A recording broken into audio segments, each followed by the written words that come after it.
Bien, un cordial y muy fraterno saludo a todos.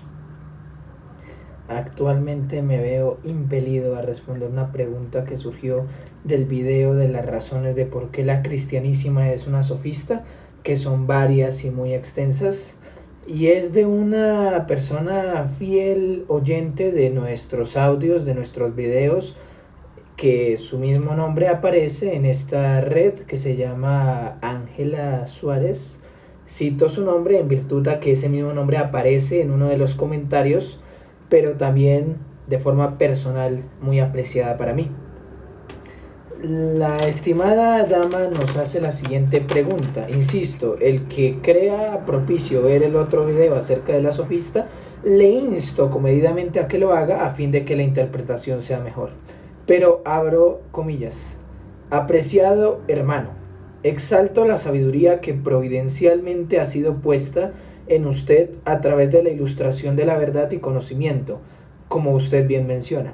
Sea el mismo Eterno poniendo en su hermanita el deseo inagotable de alcanzar el tallaje de sabiduría que usted añora desde las entrañas para ella. Solo una pregunta.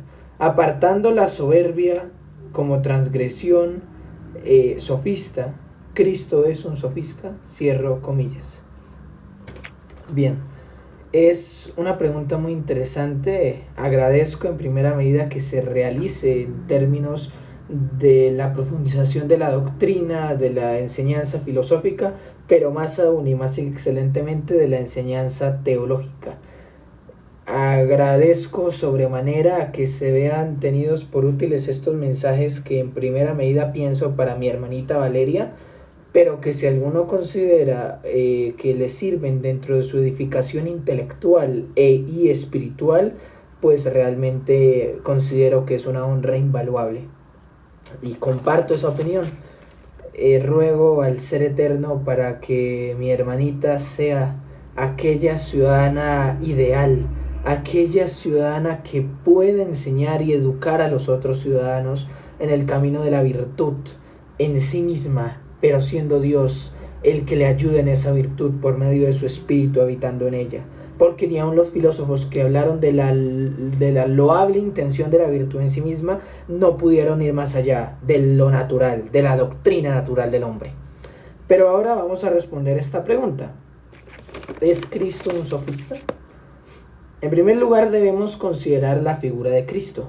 Nosotros debemos considerar la figura de Cristo a través de la fe, no la fe histórica. La fe histórica es un interesante concepto que se debe comprender, porque la fe histórica es aquella que utilizan muchos, donde consideran por verídicos y por ciertos eventos o sucesos dentro de la persona de Cristo, tales como su nacimiento, su ministerio, su muerte, incluso la resurrección, algunos la meterían ahí, pero no pasa más de ser un simple dato de historicidad que está alejado de toda interpretación escritural, espiritual y que aplique para la vida en Cristo.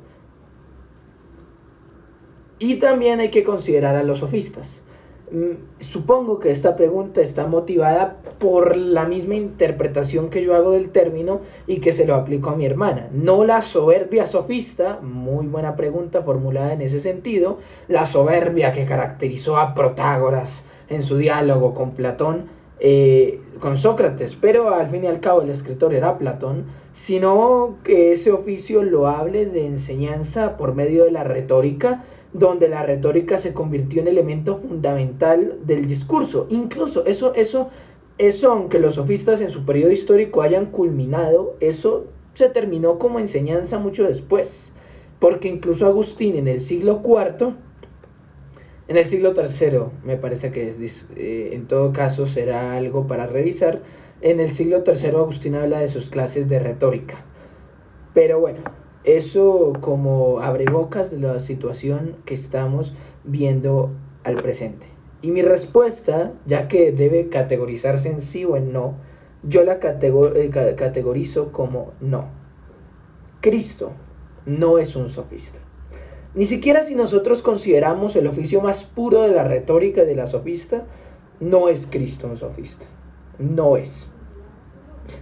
Debemos considerar la persona de Cristo Y no podemos asignarle per se una profesión cualquiera, porque dentro de este mismo sentido podemos decir que Cristo era un filósofo, o podemos decir que Cristo era un profesor, o podemos decir incluso que Cristo era un poeta o alguien que contaba cuentos, y esto sin hacer injuria a su ministerio en el sentido de que quizá hacía cosas que eran propias de ciertas profesiones.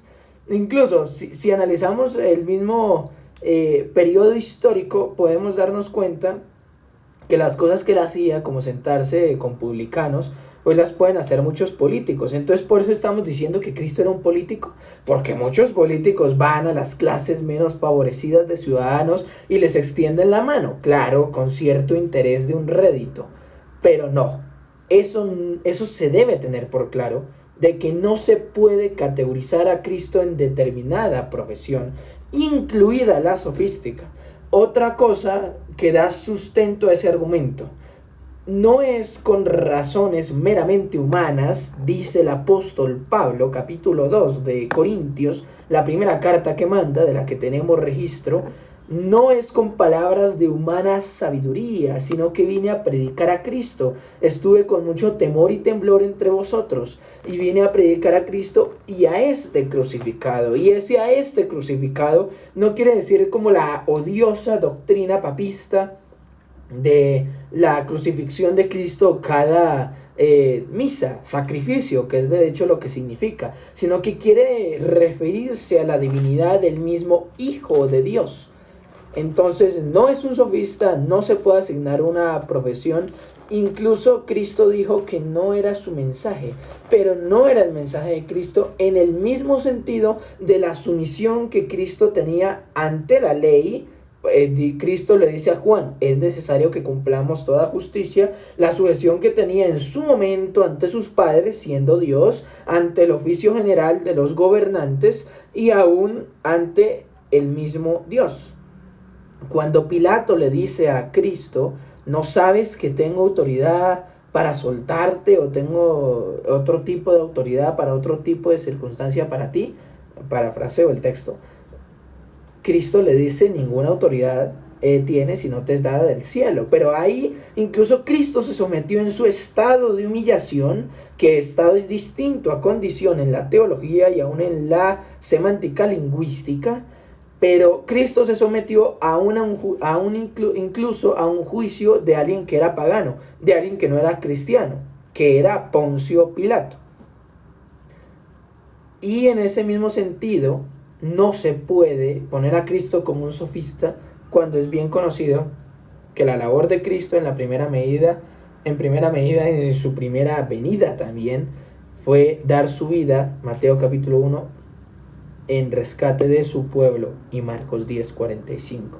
Esa es una diferencia con la segunda venida, cuando Él vendrá, pero ya como alguien en gloria, para recibir, dice el apóstol Pablo, al Señor de gloria. Pero eso es en términos escatológicos, no soteriológicos, y no quiero que al presente nos vayamos con eso.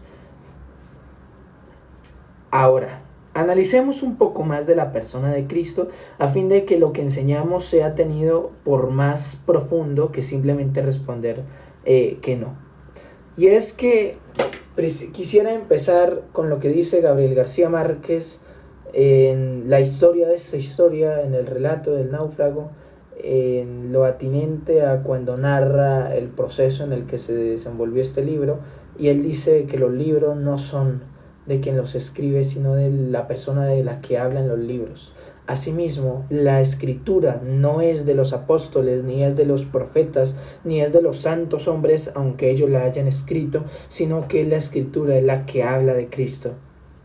Y como la escritura habla de Cristo, cuando Cristo dice: antes que Abraham fuese, yo soy, ahí Cristo ya da muestras de su preexistencia, o ya da Cristo muestras de sus atributos divinos, o que diría Berkov, incomunicables, pero no quieren otra cosa que decir, sino aquella relación de absoluto, pero también de Dios inmanente entre su creación, que eso ya, como diga Berkov, nuevamente cito, los atributos comunicables, pero nos referimos a los que provienen del ser absoluto, y tales como su aceidad, bueno, varios atributos en realidad, que sería infructuoso citar y analizar uno por uno para la situación que nos referimos al instante.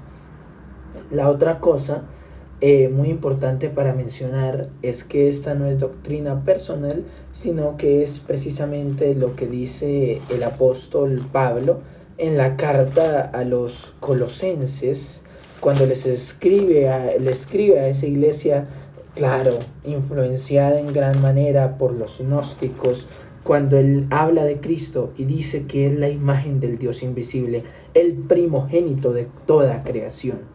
Porque en Cristo fueron creadas todas las cosas. De tal manera que en este pasaje se nos deja ver, Cristo no puede asemejarse, por más puros, aunque evidentemente no lo fueron, pero por más puros que hubieran podido ser los sofistas, no puede jamás asemejarse con un sofista, porque es Cristo mismo de quien hablan las escrituras, a quien simbolizaban las ceremonias y por quien el pacto siempre ha sido, es decir, en Cristo. Y aunque haya una diferencia entre el Antiguo y el Nuevo Testamento, sin embargo, en cuanto a su esencia inmutable, siempre ha sido en Cristo, en quien se ha cimentado la fe, en su muerte y mayormente en su resurrección. Pero siempre ha sido Cristo, aquella meditación de la esperanza futura en el Mesías que había de venir, la de los fieles en el Antiguo Testamento.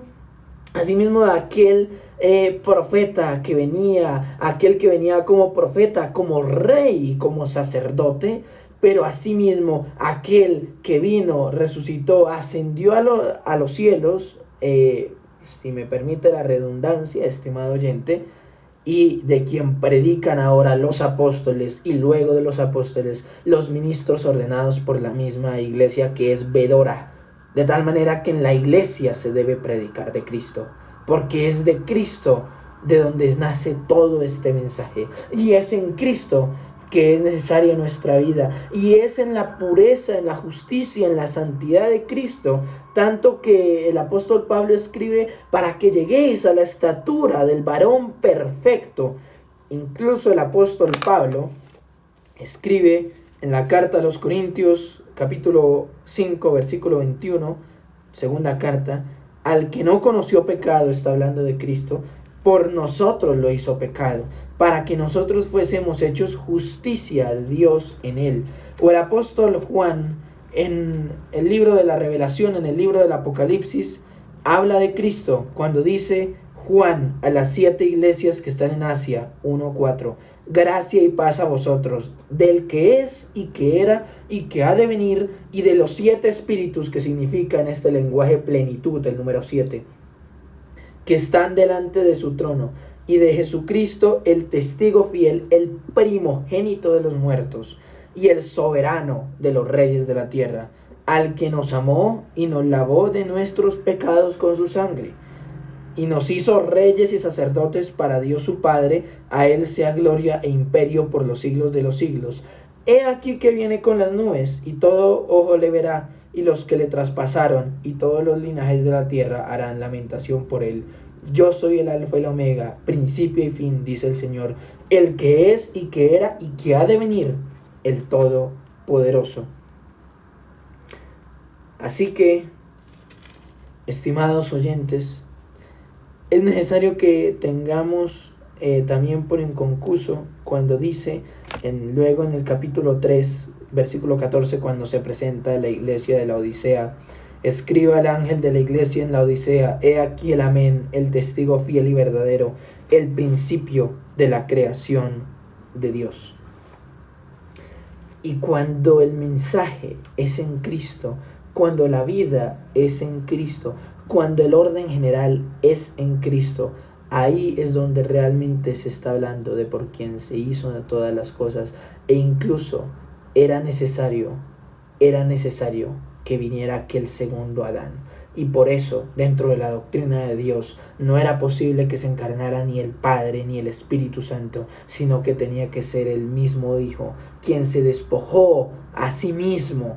Y alguno diría que puso en tela de juicio sus atributos incomunicables, pero más allá de ponerlos en tela de juicio, no perdió su estado de gloria, tanto así que lo recuperó en el sentido de que cuando fue exaltado se hizo evidente y latente su obra de rey, no porque lo hubiera tenido, sino porque cuando dice toda potestad me es dada en los cielos y en la tierra, y cuando autoriza, no es que antes no ya la haya tenido, pero ya luego de su venida a la tierra, de su resurrección, se establece esta nueva dispensación.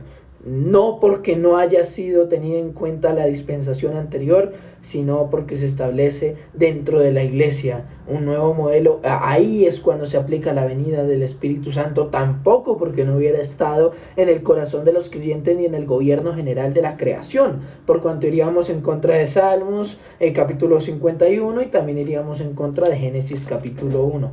Pero sí crea cuando se rompe allá en el lugar santísimo. Y todos los eventos concomitantes a la muerte y a la resurrección de Cristo no dan otra cosa que pensar, sino de aquello que decía Ageo, aquella promesa, Malaquías, aquella promesa de aquel Elías que 400 años después se habría de manifestar, que era Cristo mismo. Así que no podemos comparar a los sofistas, a los profesores, a los educadores, a los estoicos, a los epicúreos, a los gnósticos o a toda rama del saber que pueda presentarse, jamás con aquel por quien vienen todas las cosas, por aquel que hace parte de las personas de la Trinidad, siendo un solo Dios y tres personas, pero no manifestándose en tres personas, sino siendo tres personas distintas, o como diga mejor el autor de Hebreos, para no inventar con palabras, sino ir con el mismo testimonio escritural. Dios, habiendo hablado muchas veces y de muchas maneras en otro tiempo a los padres por los profetas, en estos postreros días nos ha hablado por el Hijo, a quien constituyó heredero de todo y por quien asimismo hizo el universo, el cual, siendo el resplandor de su gloria y la imagen misma de su sustancia, y quien sustenta todas las cosas con la palabra de su poder, habiendo efectuado la purificación de nuestros pecados por medio de sí mismo, se sentó a la diestra de la majestad en las alturas, hecho tanto superior a los ángeles, por cuanto heredó más excelente nombre que ellos. O cuando dice, hermanos santos, capítulo 3, participantes del llamamiento celestial, considerad al apóstol y sumo sacerdote de nuestra profesión, Cristo Jesús, el cual es fiel al que le constituyó, como también lo fue Moisés en toda la casa de Dios.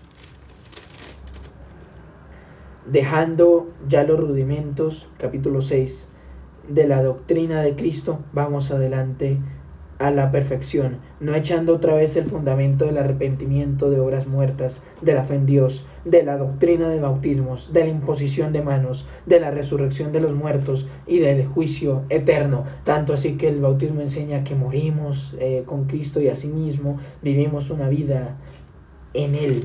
Y eso dice Romanos capítulo 6. Somos sepultados juntamente con Él para muerte con el bautismo, a fin de que como Cristo resucitó de los muertos por la gloria del Padre, así también nosotros andemos en vida nueva.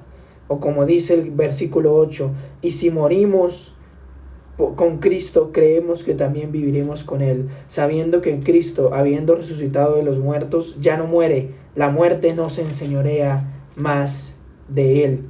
O cuando dice, si alguno no tiene el Espíritu de Cristo, no es de Él. O cuando enseña a aquel otro apóstol en la epístola de Pedro, aquel apóstol que enseña, nunca, cuando enseña en la primera carta, los profetas que profetizaron, capítulo 1, versículo 10, de la gracia destinada a vosotros, inquirieron y diligentemente indagaron acerca de esta salvación, escudriñando qué persona y qué tiempo indagaba el Espíritu de Cristo que estaba en ellos, el cual anunciaba de antemano los sufrimientos de Cristo y las glorias que vendrían tras ellos. O en aquel protoevangelio de Génesis capítulo 3, versículo 15, que es quizá aquella promesa que tuvo su asidero mucho tiempo después, pero que fue cumplida. Pondré enemistad entre ti y la mujer, y entre tu simiente y la simiente suya. Esta te herirá en la cabeza, y tú le herirás en el calcañar. Lo que quiero demostrar con estos ejemplos innumerables de la Escritura, que creo que pierdo más tiempo leyéndolos por infructuosas aplicaciones mías que por la misma esencia de la palabra. Asimismo, lo que es necesario y menester que aprendamos acá es que también Cristo está por su Espíritu y su palabra hoy en día en la iglesia de Él. Hechos, capítulo 20, cuando Pablo habla a la iglesia, a los pastores de la iglesia, y dice: mirad, versículo 28, capítulo 20, mirad por vosotros y por todo el rebaño en que el Espíritu Santo os ha puesto por obispos, para apacentar la iglesia del Señor, la cual Él ganó por su propia sangre. O aquel clamor de Juan cuando dice: amén, sí, ven, Señor Jesús. Y dice en el capítulo 22 de Apocalipsis, versículo 17, el Espíritu y la esposa, que es la iglesia, dicen: ven. Y el que oye, diga: ven. Y el que tiene sed, venga. Y el que quiera, tome del agua de la vida gratuitamente. El que da testimonio de estas cosas dice: ciertamente vengo en breve. Así que es necesario que comprendamos que además de la venida de Cristo y los eventos concomitantes, ya no vendrá Cristo como aquel Cordero que va a dar su vida, sino que viene aquel Cristo a juzgar según las obras de cada uno, a absolver por medio de su mismo, del mismo pago que Él hizo, del mismo sacrificio, aquel sacrificio perfecto por el cual no se necesitó más sacrificio, y de la cual enseñaban las leyes del Antiguo Testamento que tenía que ser perfecto y sin mancha, cuando dice: yo reprendo y castigo a todos los que amo. Sé pues celoso y arrepiéntete. Así que son muchos los ejemplos, como cuando dice en Apocalipsis 1, versículo 17: cuando le vi, caí como muerto a sus pies, y Él puso su diestra sobre mí, diciéndome: no temas, yo soy el primero y el último, y el que vivo y estuve muerto, mas he aquí que vivo por los siglos de los siglos. Amén. O cuando se despide en Mateo capítulo 28 y dice de la siguiente manera, que como dije es por medio del Espíritu y por medio de la palabra que está presente en la iglesia: haced discípulos a todas las naciones, bautizándolos en el nombre del Padre, del Hijo y del Espíritu Santo, enseñándoles que guarden todas las cosas que os he mandado. Y he aquí, yo estoy con vosotros todos los días hasta el fin del mundo. Tanto así que un centurión en el capítulo 27 de Mateo dice, y era un centurión romano, el centurión y los que estaban con él guardando a Jesús, visto el terremoto y las cosas que habían sido hechas, temieron en gran manera y dijeron: verdaderamente este era el Hijo de Dios. Así que no es el evangelio de los sofistas, no es el evangelio ni siquiera de Abraham, de Moisés, de Jacob, de los patriarcas, de los profetas, de los apóstoles, de los pastores, de los ministros, de los diáconos, de la iglesia, no, ni de los teólogos más grandes, ni de las corrientes doctrinales más ajustadas a la Escritura, sino que es Cristo mismo quien sostiene y preserva a la iglesia. Nadie prevalecerá contra ella. Moda tras moda pasará, pero su palabra no pasará.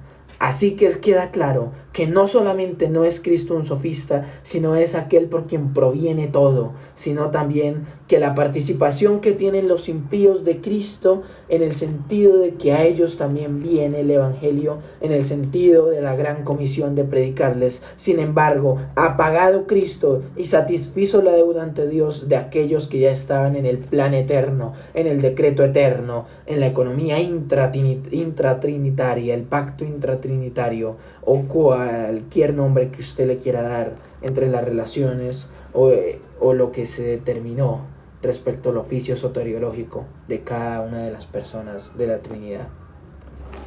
Porque dice el apóstol a los intelectuales de Atenas, no a cualquiera parecido, discúlpeme la expresión del vulgo, no a cualquiera parecido, no a cualquier vendedor de 3 pesos, insisto, discúlpeme esa manera tan procaz de hablar, sino a los intelectuales y a los filósofos de los epicúreos y de los estoicos. Capítulo 17 de Hechos. En él vivimos y nos movemos y somos, como algunos de vuestros poetas también han dicho, porque linaje suyo somos. Siendo pues linaje de Dios, no debemos pensar que la divinidad sea semejante a oro, o plata, o piedra, escultura de arte o imaginación de hombres.